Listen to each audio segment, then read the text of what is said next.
Hi കൂട്ടുകാരെ, വീണ്ടും മുത്തശ്ശി എത്തിയിരിക്കുകയാണ് നിങ്ങൾക്കുള്ള കഥകളുമായി. കുട്ടികൾക്ക് എല്ലാവർക്കും നമസ്കാരം. കുട്ടികൾക്കൊരു ചങ്ങാതിയിലേക്ക് സ്വാഗതം. ഇന്ന് നമുക്ക് ജീവിതത്തിലെ സുന്ദര നിമിഷങ്ങളെക്കുറിച്ച് ഒരു കഥ കേൾക്കാം. എല്ലാവരും റെഡിയല്ലേ? ശ്രദ്ധിച്ച് കേൾക്കണം എല്ലാവരും. ദേവൂട്ടി നാളെ ക്ലാസ്സിൽ നടക്കുന്ന ഉപന്യാസ മത്സരത്തിന് വേണ്ടി പഠിക്കുകയാണ്.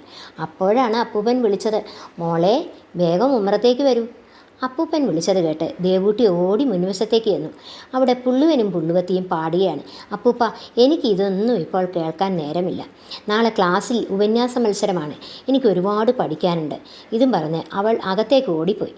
ഉച്ച കഴിഞ്ഞപ്പോൾ നല്ല മഴ പെയ്യാൻ തുടങ്ങി. ദേവൂട്ടിയുടെ അനിയൻ അച്ചുകുട്ടൻ കുറേ കടലാസുകളും കൊണ്ടുവന്നിട്ട് പറഞ്ഞു, കുഞ്ഞേച്ചി വരൂ, നമുക്ക് മഴവെള്ളത്തിൽ കടലാസ് തോണികൾ ഉണ്ടാക്കി കളിക്കാം. അച്ഛൻ കൊണ്ടുവന്ന വർണ്ണ കടലാസുകൾ കൊണ്ട് തോണികൾ ഉണ്ടാക്കിയാൽ എന്ത് രസമായിരിക്കും അല്ലേ? അച്ചൂട്ടൻ പറഞ്ഞത് കേട്ട് അവൾക്ക് ദേഷ്യമാണ് വന്നത്. പോ ചെക്ക, എനിക്ക് ഒരുപാട് പഠിക്കാനുണ്ട്. അപ്പോഴാണ് നിൻ്റെ ഒരു കടലാസ് തോണി. അല്ലേലും ഈ കുഞ്ഞേച്ചി ഇങ്ങനെ ഒന്നിനും കൂടില്ല. അച്ചുകുട്ടൻ നിരാശയോടെ പോയി തനിയെ തോണികൾ ഉണ്ടാക്കി കളിക്കാൻ തുടങ്ങി. വൈകിട്ട് മുത്തശ്ശി നല്ല ഇലയട ഉണ്ടാക്കിയിട്ട് ദേവൂട്ടിയെ വിളിച്ചു. പഠിത്തത്തിൻ്റെ തിരക്കിൽ അവൾ അതൊന്നും കഴിക്കാൻ കൂട്ടാക്കിയില്ല. സന്ധ്യയായപ്പോൾ അമ്മ ദേവൂട്ടിയോട് പറഞ്ഞു, അമ്പലത്തിൽ ഉത്സവമല്ലേ, പോയി തൊഴുതു വരാം. ഒരുപാട് ആനകളുണ്ടാവും. പിന്നെ നിനക്ക് അച്ചൂട്ടന് ബലൂണ്, പീപ്പി, വളകളൊക്കെ മേടിക്കുകയും ചെയ്യാമല്ലോ. ഇത് കേട്ടിട്ടും ദേവൂട്ടിക്ക് അനക്കമില്ല. എനിക്കൊന്നിനും നേരമില്ല അമ്മേ. നാളേക്കുള്ള ഉപന്യാസ മത്സരത്തിന് ഒന്നും നോക്കിയിട്ടില്ല. ദേവു പഠിത്തം തന്നെയാണ്. പിറ്റേന്ന് നേരത്തെ തന്നെ അവൾ ക്ലാസ്സിലെത്തി. കുറച്ചു കഴിഞ്ഞ് ഉപന്യാസ മത്സരം തുടങ്ങി. ടീച്ചർ കൊടുത്ത വിഷയം ഇതായിരുന്നു: ഇന്നലെ എൻ്റെ വീട്ടിൽ നടന്നതും ഞാൻ ചെയ്തതുമായ കാര്യങ്ങൾ. ഈ വിഷയത്തെ അടിസ്ഥാനമാക്കി 2 പേജ് എഴുതുക. ഇത് വളരെ എളുപ്പമാണല്ലോ. ദേവൂട്ടി സന്തോഷത്തോടെ എഴുതാൻ തുടങ്ങി. പക്ഷേ എഴുതി തുടങ്ങിയപ്പോഴല്ലേ മനസ്സിലായത് കാര്യം ഉദ്ദേശിച്ചത്ര എളുപ്പമല്ലെന്ന്. ഇന്നലെ വീട്ടിൽ ഒരുപാട് കാര്യങ്ങൾ നടന്നു. പക്ഷേ താൻ അതൊന്നും ശ്രദ്ധിക്കാതെ പഠിത്തം തന്നെ ആയിരുന്നില്ലേ. ഇന്നലെ തൻ്റെ വീട്ടിൽ നടന്ന കാര്യങ്ങൾ ദേവൂട്ടി ഓർത്തെടുക്കാൻ ശ്രമിച്ചു. ഇന്നലെ രാവിലെ പുള്ളുവനും പുള്ളുവത്തിയും വന്നിരുന്നു. തനിക്ക് അവരുടെ രസകരമായ പാട്ട് കേൾക്കാമായിരുന്നു. അപ്പൂപ്പൻ പല കാര്യങ്ങളും അതേപ്പറ്റി തനിക്ക് പറഞ്ഞു തരുമായിരുന്നു. പുള്ളുവൻ്റെ കുടത്തെയും പുള്ളുവത്തിയുടെ വീണയെയും പറ്റിയൊക്കെ അവരോട് തന്നെ ചോദിച്ച് മനസ്സിലാക്കുകയും ചെയ്യാമായിരുന്നു. പക്ഷേ താൻ അതൊന്നും ചെയ്തില്ല. പിന്നീട് മഴ പെയ്തപ്പോൾ അച്ചുകുട്ടൻ അവനോടൊപ്പം കടലാസ് തോണി ഉണ്ടാക്കി കളിക്കാൻ വിളിച്ചതാണ്. താൻ അതും നിരസിച്ചു. അച്ഛൻ വാങ്ങിത്തന്ന വർണ്ണ കടലാസ് കൊണ്ട് തോണികൾ ഉണ്ടാക്കിയിരുന്നെങ്കിൽ അതൊക്കെ മഴവെള്ളത്തിൽ ഒഴുകുന്നതും തത്തിക്കളിക്കുന്നതും കാണാൻ എന്ത് രസമാകുമായിരുന്നു. അതെല്ലാം കണ്ട് തൻ്റെ അനിയൻകുട്ടന് എത്ര സന്തോഷമാകുമായിരുന്നു. കഷ്ടം, താൻ അതെല്ലാം നഷ്ടപ്പെടുത്തിയില്ലേ. വൈകിട്ട് അമ്മൂമ്മ ഇലയട കഴിക്കാനും വിളിച്ചതാണ്. എത്ര സാധാരണ അമ്മൂമ്മ ഉണ്ടാക്കുന്ന ഇലയടയ്ക്ക്. അതെങ്ങനെയാണ് ഉണ്ടാക്കുന്നതെന്ന് അമ്മൂമ്മയോട് ചോദിക്കാമായിരുന്നു. അപ്പോൾ അമ്മൂമ്മ തന്നെ സ്നേഹത്തോടെ മടിയിലിരുത്തി അതെല്ലാം പറഞ്ഞു തരുമായിരുന്നു. അതെല്ലാം താൻ വേണ്ടെന്ന് വെച്ചില്ലേ.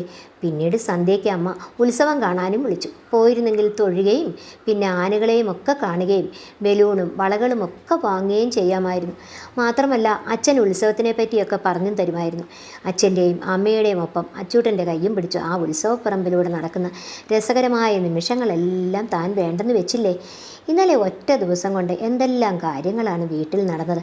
അതിലൊക്കെ താൻ പങ്കാളിയുമായിരുന്നെങ്കിൽ ഓർമ്മിക്കാൻ എത്രയെത്ര നല്ല അനുഭവങ്ങളാണ് അതൊക്കെ ജീവിതത്തിൽ സമ്മാനിച്ചിട്ടുണ്ടാവുക. ഇനിയും വൈകിട്ടൊന്നുമില്ല. താൻ ചെറിയ കുട്ടിയല്ലേ. എന്നാലും അതെല്ലാം എഴുതിയിരുന്നെങ്കിൽ ഇപ്പോൾ നല്ല മാർക്ക് കിട്ടുമായിരുന്നു. മാർക്ക് വേണ്ടി മാത്രമല്ല, ജീവിതമാകുന്ന പരീക്ഷയിൽ നമ്മൾ വിജയിക്കണമെങ്കിൽ ഇങ്ങനെയുള്ള രസകരമായ നിമിഷങ്ങൾ നമ്മുടെ ജീവിതത്തിൽ ഉണ്ടാവുകയും അത് നമ്മൾ തിരിച്ചറിയുകയും വേണം. പഠിപ്പും ടെൻഷനും കാരണം വീട്ടിലെ ഇങ്ങനെയുള്ള സുന്ദര നിമിഷങ്ങളിൽ പങ്കുചേരാൻ കഴിയാറില്ലല്ലോ എന്നോർത്ത് ദേവൂട്ടിക്ക് സങ്കടം തോന്നി. പഠിപ്പ് ജീവിതത്തിൽ ഏറ്റവും പ്രധാനമാണ്. പക്ഷേ അതോടൊപ്പം തന്നെ നമ്മുടെ വീട്ടിൽ നടക്കുന്ന ചെറിയ ചെറിയ സന്തോഷത്തിൽ പോലും പങ്കുചേരുകയും അപ്പൂപ്പൻ അമ്മൂമ്മമാരോടും അച്ഛനമ്മമാരോടും സഹോദരങ്ങളോടും ഒപ്പമുള്ള നിമിഷങ്ങൾ ആസ്വാദകരമാക്കുകയും വേണമെന്ന യാഥാർത്ഥ്യം ദേവൂട്ടി തിരിച്ചറിഞ്ഞു. ഇതാണ് കുഞ്ഞുങ്ങളെ, നമ്മുടെ അച്ഛനമ്മമാരോടൊപ്പം വീട്ടിൽ വരുന്നവരോടൊപ്പം മുത്തശ്ശനോടും മുത്തശ്ശിയോടുമൊപ്പം തൻ്റെ സന്തോഷങ്ങൾ പങ്കിട്ട് പ്രകൃതിയിലെ സൗന്ദര്യം ആസ്വദിച്ച് മുറ്റത്ത് കിളികളോടും പൂക്കളോടുമൊക്കെ കിന്നാരം ചൊല്ലി നമ്മുടെ ബാല്യം സന്തോഷകരമായി ആസ്വദിച്ചാലേ നമുക്ക് പിന്നീട് അത് ഓർത്ത് സന്തോഷിക്കാൻ കഴിയൂ. എല്ലാ കൂട്ടുകാരും ഇതുപോലെ ദേവൂട്ടിയുടെ സങ്കടം പറഞ്ഞില്ലേ ദേവൂട്ടി ചെയ്ത് അതുപോലെ ചെയ്യാതെ നമ്മുടെ വീട്ടിലെ എല്ലാ കാര്യങ്ങളും ശ്രദ്ധിച്ച് അവരോടൊപ്പം ചേരണമെന്ന് മനസ്സിലായില്ലേ? എല്ലാവർക്കും ഇഷ്ടപ്പെട്ട് കാണും ഈ കഥയെന്ന് വിചാരിക്കുന്നു. ഇനിയും ഒരു കഥയുമായി വീണ്ടും മുത്തശ്ശി വരുന്നതാണ്. അമ്മമാരിത് കുഞ്ഞുങ്ങൾക്ക് പറഞ്ഞു കൊടുക്കണം. എല്ലാവർക്കും ഷെയർ ചെയ്യുകയും വേണം. ബൈ.